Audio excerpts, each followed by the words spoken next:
देखो, सियासत में हमने बहुत लोगों को आगे बढ़ाया। वक्त भी क्या चीज होती है कि जिनको हमने सियासत में आगे बढ़ाया वो आज भाग गए। मगर मुझे अल्लाह के बारगाह में शुक्र अदा करना है कि आज मुझे राजा खान जैसा साथी, मूसा खान जैसा भाई, सारंग चाउस जैसा दोस्त, मकबूल भाई जैसा नौजवान, मेराज भाई जैसा साथी, फराज जैसा मेरा भाई, हमारे अयूब भाई, फिरोज मूसा खान साहब, जावेद भाई, ताबिश भाई, तहरान भाई, हमारे फिरदौस भाई, सामने बैठे हुए कुछ लोग, बहुत सारे बाजू बैठे हैं। मैं दिल की गहराइयों से इन तमाम का शुक्रिया अदा करता हूं। शुक्रिया इसलिए अदा करता हूं कि आज शहर का जो माहौल बनाया जा रहा है, माहौल इस किस्म का बनाया जा रहा है कि किसी ना किसी तरह से नौजवानों को अपनी जानिब खींचा जाए, किसी ना किसी तरह से उनको इम्तियाज जलील पाखंडी के काम पर लगाया जाए।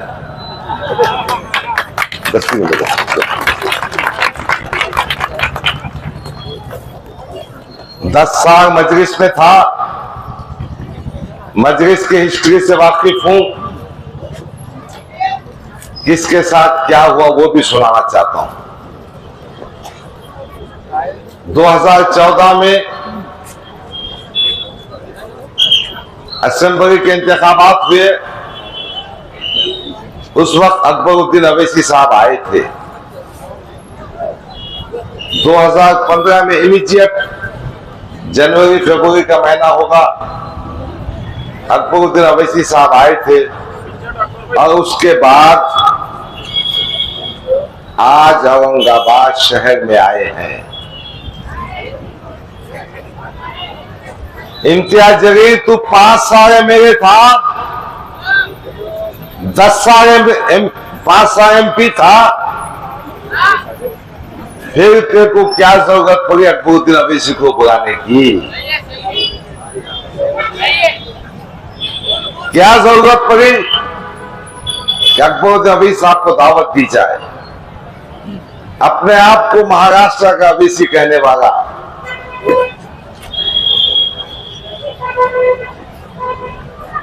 ये आपकी टीम है, ये स्टेज पे बैठे हुए मेरे साथी है जिन्होंने इम्तियाज जलील को बता दिया कि बेटे तेरे काम काज का रिकॉर्ड, तेरी बेईमानी का कार्ड जनता के सामने आ गया है। ना सिर्फ तो इलेक्शन हारने वाला है बल्कि तेरी डिपॉजिट भी जब्त होने वाली है।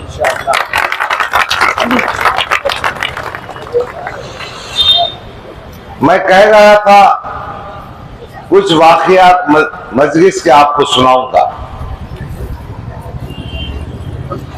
2019 में जब पार्लियामेंट के इंतखाबात आए थे,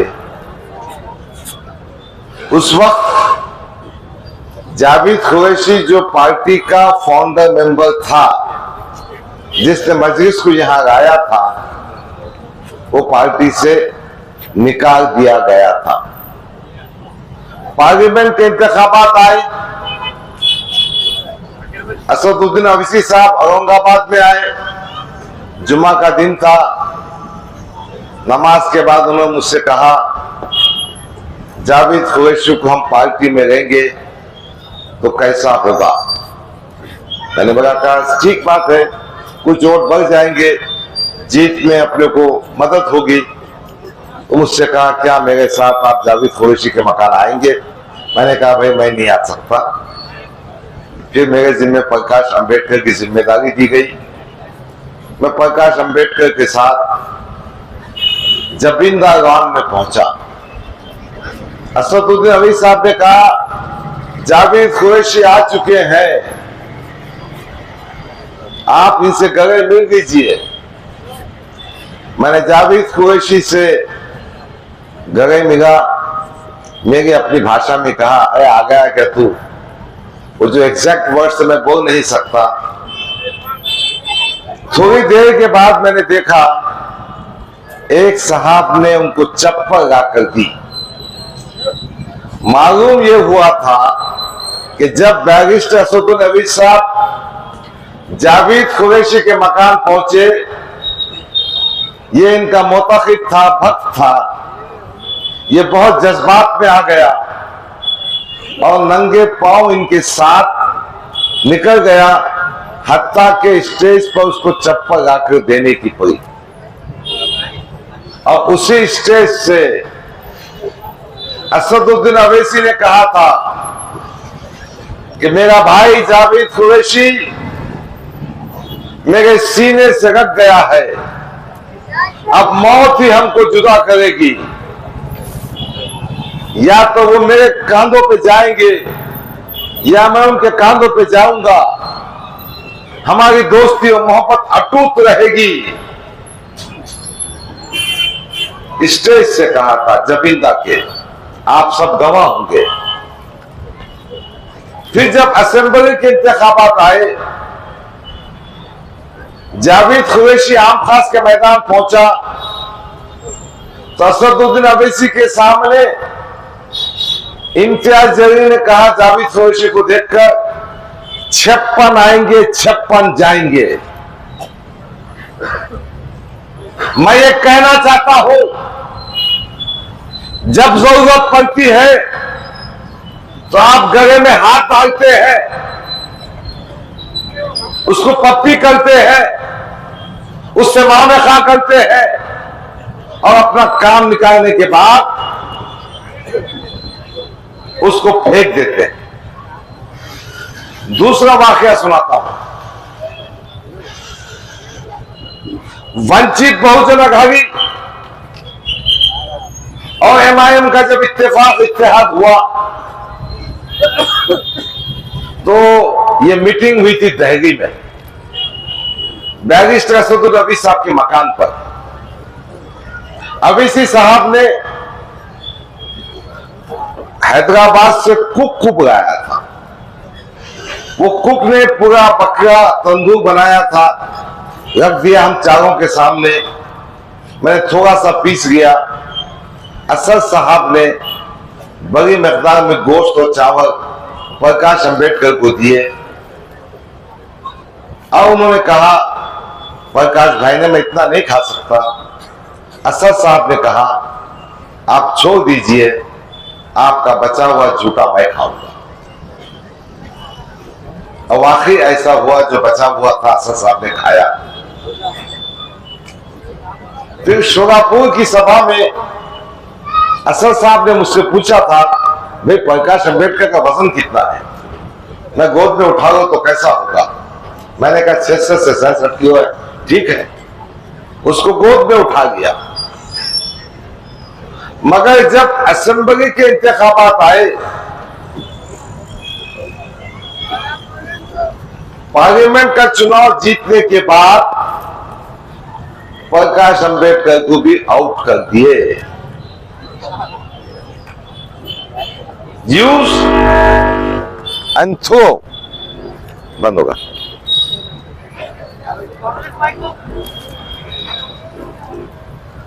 तो क्या हो गया? इसको इस्तेमाल करने का। तो मैं कह रहा था, प्रकाश अंबेडकर साहब का भी ये हाल कर दिया। जब आपका वक्त पड़ता है, काम पड़ता है, तो आप झूठा भी खाते हैं और गोद में भी उठाते हैं। एक और वाकया सुनाता हूं। अज्जू पहलवान इस शहर में रहते हैं, आप वाकिफ हैं। ये नहीं काम करा, करो ना इसको। अज्जू पहलवान इस शहर में रहते हैं, पार्लियामेंट की सीट निकालना बहुत जरूरी था। मेरे मकान पे शाम का खाना हुआ। असद साहब ने मुझसे कहा कि डॉक्टर साहब अज्जू पहलवान के पास जाएंगे। अज्जू पहलवान इसलिए नाराज था, उनके एक निस्बती भाई शेर खान, उसका मर्डर हुआ था और इम्तियाज जलील वो जो मर्डर करने वाली टीम थी उनका साथ दे रहा था। इसलिए अज्जू पहलवान की नाराजगी असदुद्दीन अवैसी साहब से थी। मैंने अज्जू पहलवान से बात की, उनको लेकर उनके मकान गया। अज्जू पहलवान ने बहुत सारी शिकायतें की और असद साहब ने कहा, इम्तियाज आपने गलत किया, मैं इम्तियाज की तरफ से माफी मांगता हूं, अल्लाह के वास्ते इम्तियाज को माफ कर दो। और अज्जू पहलवान जब कभी आप मुझे फोन करेंगे मेरा नंबर लीजिए, मैं आपसे बात करूंगा। अज्जू पहलवान ने फोन नंबर भी लिया, इम्तियाज की मदद भी की। इम्तियाज 4-5 हजार वोटों से चुनकर भी आ गया। अज्जू पहलवान 2019 से 2024 और आज तक फोन करते रहे, असद साहब ने कभी फोन नहीं उठाया। कहने का मकसद ये है, कहने का मकसद ये है कि जरूरत पड़ने पर इस्तेमाल किया जाता है और जरूरत पड़ने पर उसको फेंक दिया जाता है। पार्लियामेंट के इंतखाबात का आखिरी दिन था। ताज विवांता होटल में मैं, इम्तियाज जलील और अपने इत्तेसाम साहब साबरी जो वंडर प्राइवेट के मालिक है वो बैठे थे। असद साहब ने मुझसे कहा कि डॉक्टर गफ्फार कादरी, चंद ही महीने पुरानी बात है, आपको औरंगाबाद मशरक़ी हल्के से इंतखाब करना है। हम आपको टिकट देने के अलावा इतनी कोशिश करेंगे,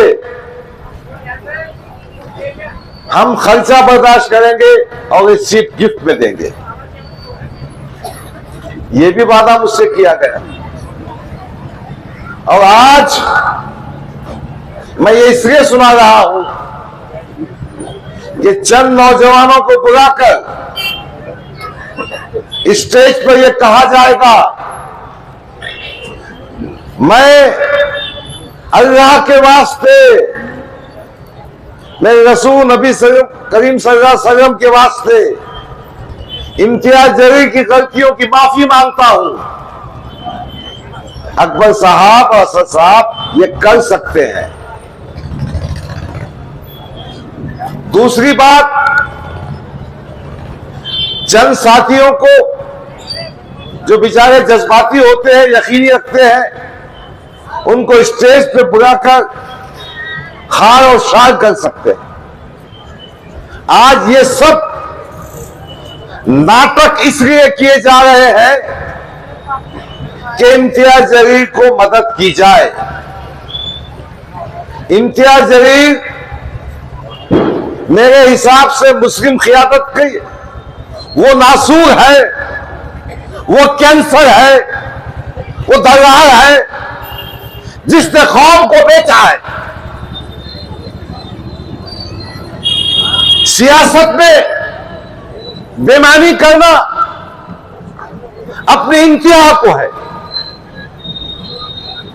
सियासत कौम की खिदमत के लिए होती है, सियासत खुद का घर भरने के लिए नहीं होती है। मैं पूरी जिम्मेदारी से कहना चाहता हूं, रिकॉर्ड कीजिए, मुझे बताइए एक शख्स इस पूरे शहर में जिसका फोन जरूरत पड़ने पर इम्तियाज जलील ने रिसीव किया हो। हाँ, आज की तारीख में खातू भाई को फोन, अखिल नवाब को फोन, जोएब कुरैशी को फोन, फराज भाई को फोन, इनको फोन उनको फोन। उनका पोटा भी बहुत काम पे लगा हुआ है और भाई भी काम पे लगा हुआ है। बाकी दिनों में ना पोटा दिखता ना भाई दिखता। तो जो आदमी 5 साल एमएलए रहकर, 5 साल मेंबर ऑफ पार्लियामेंट रहकर आपका फोन नहीं उठा सकता तो आपके काम क्या कर सकता? मैं पूछना चाहता हूं कि हिंदुस्तान में, छोड़ दीजिए आप मेंबर ऑफ पार्लियामेंट थे, महाराष्ट्र में अकोला में फसाद हुआ। अकोला के मजलिस के साथियों ने इन्हें फोन किया। मोहसिन भाई है, हमारे कारपोरेटर मुस्तफा पहलवान है मजलिस के, आज मैं मजलिस में नहीं हूं, इनसे पूछिए इन्होंने कितने फोन किए थे। अकोला में तुराब अली शाह की मस्जिद जला दी गई। तुराब अली शाह में कुरान शरीफ को बेहुरमती की गई, जानिमाजों को जला दिया गया। उसी अकोला बस्ती के फसाद में एक मुस्लिम नौजवान को पुलिस ने इतना पीटा, उसके दोनों टांगें टूट गई।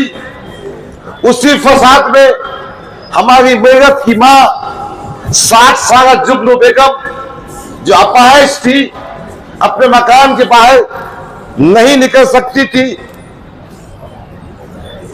उसको पेट्रोल डालकर जला दिया गया। कहां था ये इम्तियाज जलील? मैं गया था, गफ्फार कादरी गया था, मैंने जुगनू बीगी को जो जला कर मार दिया गया था उन पुलिस ऑफिसर्स पर कार्रवाई की कोशिश की। मैंने एसपी के पास धरना दिया। अभी चंद दिनों पहले, कुछ महीनों पहले सातारा में जो एक डिस्ट्रिक्ट है पूसे सावी गांव में विक्रम पावस्कर जो भारतीय जनता पार्टी का जनरल सेक्रेटरी है, युवा का, देवेंद्र फडणवीस का खुसूसी आदमी है, उसने एक मॉब ले जाकर मस्जिद में नूर हुसनैन 28 साल के डिप्लोमा पास नौजवान को शहीद कर दिया। हुए थे, एक बेटा था उस्मान शिकरगिरी का, उसकी बीवी हामिला थी, अब बेटा हुआ है उसे। उस्मान शिकरगिरी का इंतकाल हो गया। असद साहब ने मुझसे कहा था कि इम्तियाज जलील मेरा फोन उठा नहीं रहा है, वो नहीं जाएगा, तुम पूसे सावगी जाओ। मैं पूसे सावगी गया था, 10 व्हीकल्स 4 व्हीलर लेकर गया था। रास्ते में रुकावट थी, अहमदनगर की पुलिस ने रोका, सतारा की पुलिस ने रोका, हमने नुमाइंदगी की, मैंने माली एहमद की, मेरे आंसू निकल पड़े। उस बुजुर्ग बाप की नौजवान बेटी की लाश मस्जिद से जब से घर पहुंची। मैं पूछना चाहता हूं, खासदार इम्तियाज जलील तुम कहां थे जब शेख इरफान को धावड़ा में, यवतमाल डिस्ट्रिक्ट में पुलिस कस्टडी में मार दिया गया?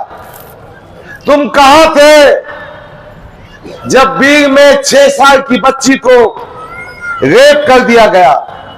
तुम कहां थे जब उस्मानाबाद में नौजवानों को बेगुनाहों को गिरफ्तार किया गया? तुम कहां थे जब मॉब लिंचिंग में परगा के रुखमान अंसारी को पीट पीट कर मार दिया गया?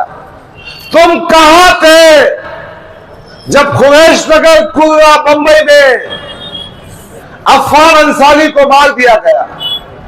इन सब मुकामात पर मैं पहुंचा अपने खर्चे के साथ, अपनी टीम के साथ नुमाइंदगी की।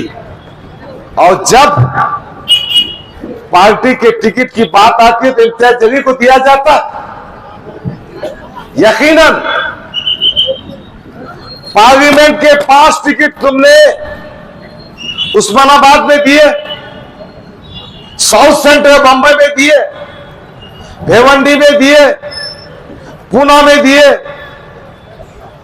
क्यों दिए भाई? किसके वास्ते दिए?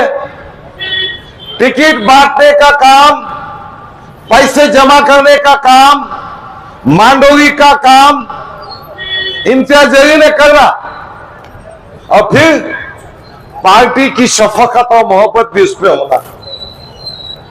मैं बात कर रहा था पुलिस में नुमाइंदगी करने की। एक नुमाइंदगी मैंने देखा, वो जो बकरीद की ईद हुई थी ना, तो कुछ जानवर पकड़े गए थे, तो इम्तियाज जलील साहब ने जिंसी पुलिस स्टेशन में जाकर नुमाइंदगी की थी। मैंने बोला भाई थोड़ा समझ आ गई, शायद थोड़ा सुधरने की बात दिखती है। बाद में मालूम ये हुआ कि वो गए थे उनके हकीकी भांजे को छुड़ाने के वास्ते, और वो पीआई से कह रहे थे कम से कम ये बच्चे को छोड़ दो। अगर सियासत सिर्फ खुद के भांजे बेटे के लिए करना है तो ऐसी सियासत पर लानत है। आप इसलिए आमदार और खासदार नहीं बने कि हमारे बच्चों के मुस्तकबिल से खेल सके। देखिए, एक सांसद की ताकत, एक विधायक की ताकत इतनी होती है कि वो अच्छे स्कूलों का बंदोबस्त कर सकता है।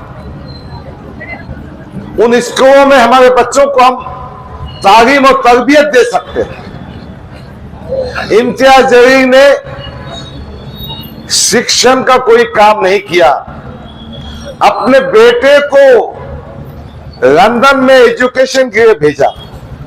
अगर ये गरीब मुसलमानों ने, ये नौजवानों ने जो तुमको वोट दिया था, क्या इसलिए वोट दिया था कि तुम इनको बेवकूफ बनाओ, इनकी तालीम का कोई इंतजाम मत करो, और उल्टा खुद अपने घर के बेटे को भेजो?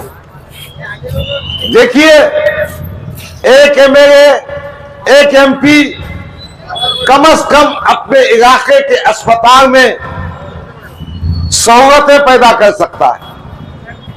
घाटी की हालत क्या है, मिनी घाटी की हालत क्या है, कॉर्पोरेशन के अस्पतालों की हालत क्या?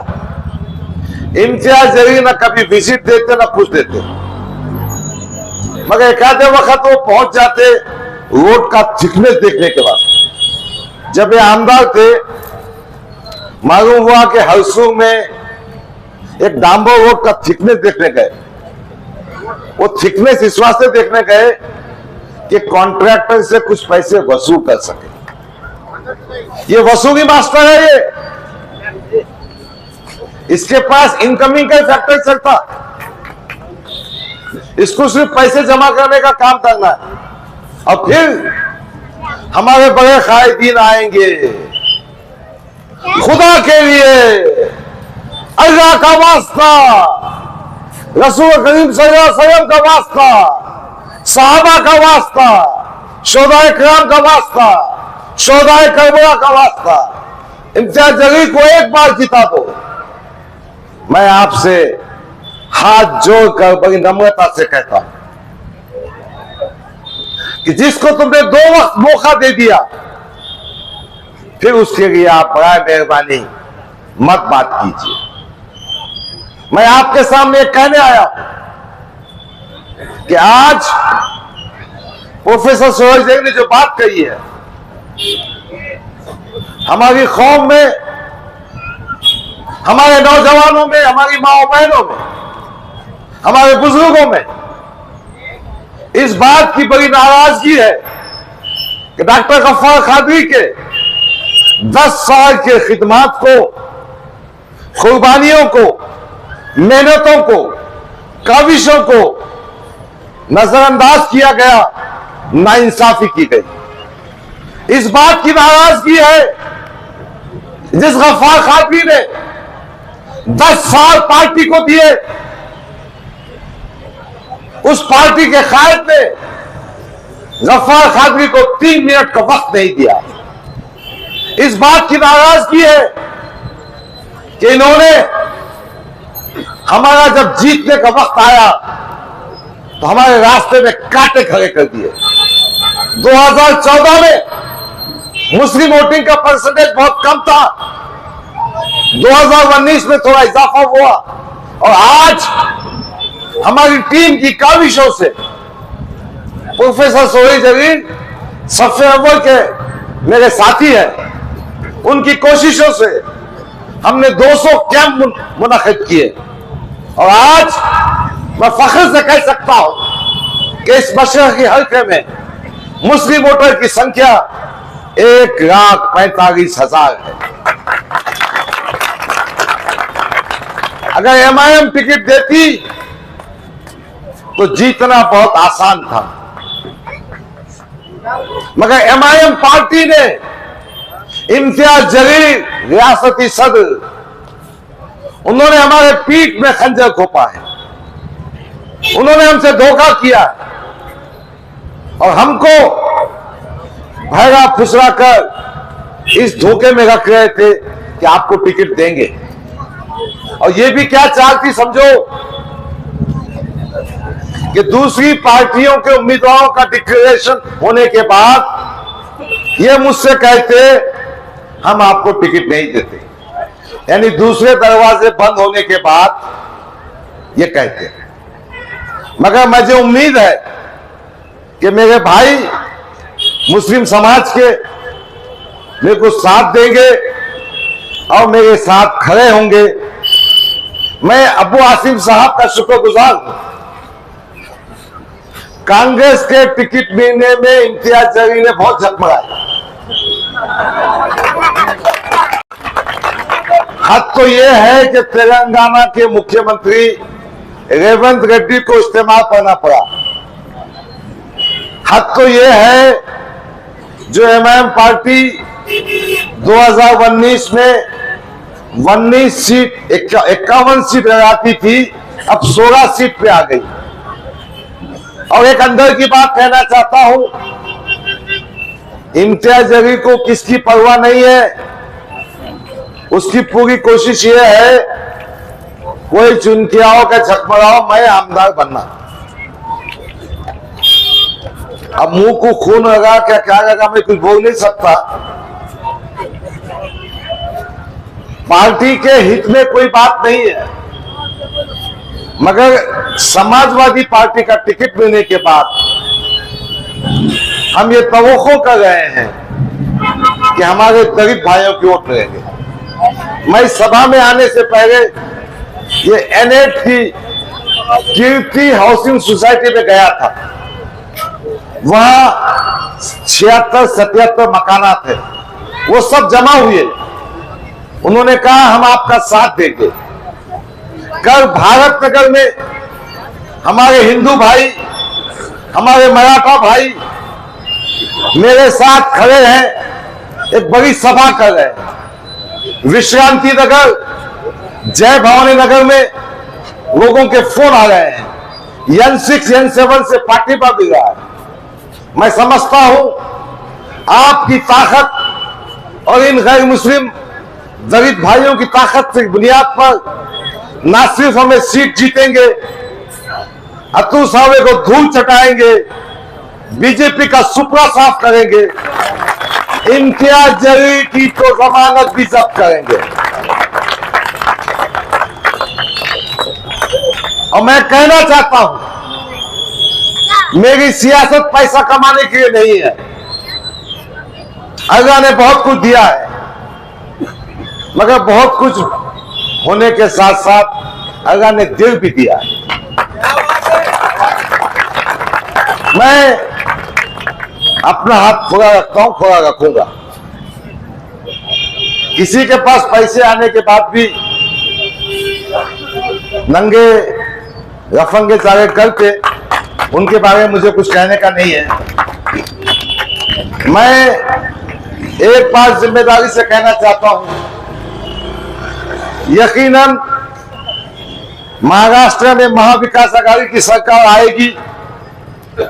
समाजवादी पार्टी का इस हल्के असेंबली में कांग्रेस के साथ फ्रेंडली कंटेस्ट है। कहीं ना कहीं समाजवादी पार्टी महाविकास आघाड़ी का हिस्सा बनेगी। गवर्नमेंट के फंड्स लाके, गवर्नमेंट के इनकी स्कीमों लाके हम हमारे क्षेत्र का, हमारे हल्के असेंबली का विकास का काम करेंगे। हम एजुकेशन के सेक्टर में काम करेंगे। हम हमारे जो मदरसे हैं, हमारे जो स्कूल हैं, उनके दर्जे को बढ़ाएंगे, कंप्यूटराइज करेंगे, डिजिटलाइज करेंगे, अस्पतालों को दुरुस्त करेंगे, आपके रास्तों को, पीने के पानी की समस्या को दूर करेंगे। मुझे ये सियासत इसलिए करने की है कि मैं मजलूम के काम आ सकूं, मैं नौजवानों को रोजगार दिला सकूं, मैं पुलिस के जुल्म से मुसलमानों, नौजवानों को, दलितों को, आदिवासियों को, पसमानदाओं को बचा सकूं, उनको हिफाजत दे सकूं। मैं चाहता हूं कि मेरी शनाख्त भी बाकी रहे। भारतीय जनता पार्टी एक्सा कॉमन सिविल कोड के एजेंडे को, हिजाब मुखालिफ पॉलिसी को, मुसलमानों को बदनाम करने वाली बातों को, हमारे उलमाए दीन, हमारे पैगंबर सलाम पर जो गुस्ताखियां होती उन पर कार्रवाई कर सके। मैं चाहता हूं कि आप मुझे वोट दें। मैं इस बात की कोशिश करूंगा कि मेरठ का हर फर्द, मेरठ की हर बेटी सर उठाकर जी सके। ये इंतखाबात ये बात का फैसला करने जा रहे हैं कि हमारा देश, हमारी राज्य किस रास्ते पे चलेगी। आपका एक मेरे जब फिस्ताई ताकतों को हरा कर आएगा तो यकीनन भारतीय जनता पार्टी की शिकस्त होगी और हम हमारे गैर मुस्लिम भाइयों के साथ चल के मिलजुल कर अच्छा काम करते रहेंगे। बहरहाल मैं नौजवानों को एक मैसेज देना चाहता हूं कि किसी की चिकनी चोपड़ी बातों में मत आओ। साथ में फोटो खिंचाकर, शार हार पिराकर 5 साल के लिए तुमको हाथ में ठेंगा देने वाले हैं। खुदा रसूल की बातें करके किधर से भी वो दलाल को, पाखंडी को वोट मांगने का काम कर रहे हैं। बहरहाल आप सब लोगों ने मेरी बात को सुना। एक गुजारिश है कि जो निशानी साइकिल समाजवादी की है, आज ही उसका नंबर आ गया है। ईवीएम मशीन पर 5वें नंबर पर है। भारी अक्सरियत से कामयाब कीजिए। आप बताइए कि आप एक गरीब कौम है, आप हिकमत रखते हैं, आप फिरासत रखते हैं, आप एक बिल से दोबारा डसे नहीं जा सकते। आपको अल्लाह ने फिरासत दी है, अक्लमंदी दी है, दानिशमंदी दी है। अकल से फैसला कीजिए। साइकिल की निशानी 5वें नंबर पर है, उसका बटन दबाकर भारी अक्सरियत से कामयाब कीजिए। खुदा हाफिज, अस्सलाम वालेकुम, जय हिंद, जय समाजवाद। अब मैं बिला ताखीर हमारे बड़े भाई जो उम्र में छोटे हैं मगर बातचीत में बड़े पटाखा है, नसीम साहब को दावत देता हूं जो दिल्ली से आए हैं। डायरेक्ट माइक संभालें, वक्त बहुत कम है।